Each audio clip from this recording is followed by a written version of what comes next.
I'm continuing my thought from last week where I spoke about how the future of healing it needs to be quantum based.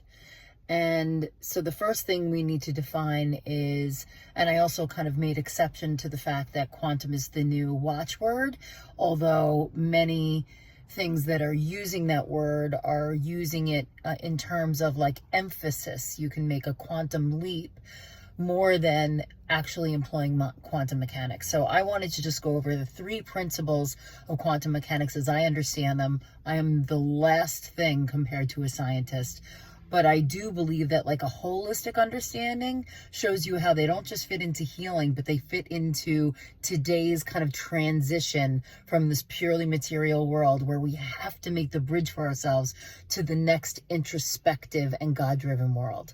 So the first one is containment. So containment means so many things.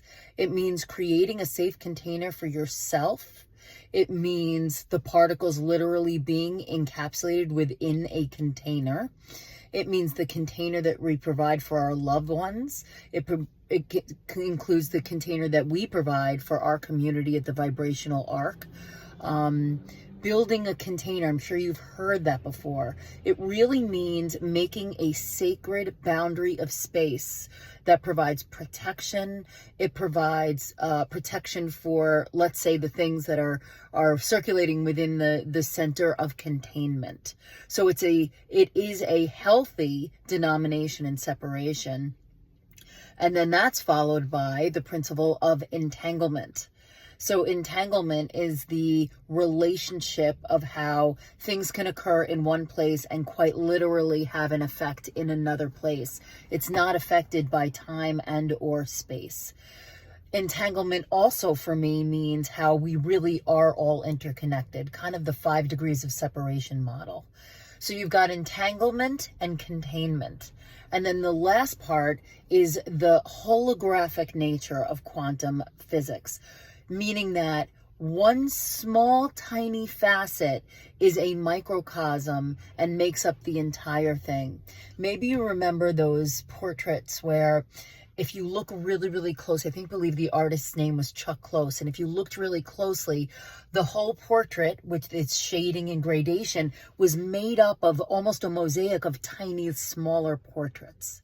So this is the same principle as that, in that if you take any microscopic part of a whole, it has the same makeup as the whole itself. Here's an example of that. Our cells contain the makeup of our whole entire, our organs, our circulatory systems, our bodies.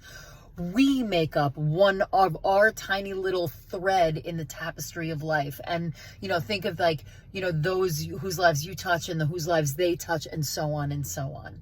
So that's both entanglement and it's the holographic nature of really today's reality. And also those are the three principles that must be present in any kind of healing to call it quantum. And as I bring in the actual technology and what it does, that needs to be done in doses, because in one explanation, it's just, you need some precepts. So I need precepts myself. So in order to do that step by step, we talk about what is the makeup, what is the basis of this kind of healing even working. And then I ask you to look at how do you relate to any of these principles within your own life. Healing only works if not only you are able to embrace the spirit of healing within yourself and your ability to do it, but also, do you feel entangled with the world? Are you connected? Or do you feel that artificial sense of separation? Are you able to provide yourself containment so that you feel safe? Or do you feel that you're really a victim to circumstances that are preying upon you? And then the last one is the holographic nature of us being a composite whole, a miniature version of the whole world. And then our cells within us are a miniature version of our whole self. and so on and so on, and grander and bigger and bigger. And that's how we are part of the divine matrix. Our tiny little thread in that tapestry is just as necessary as our nucleus of the mitochondria of our nucleus of our cells is to ourselves, to our organs, to our circulatory systems, to our bodies, to our presence in this three-dimensional material world. So that is my next part of the explanation, and we will continue.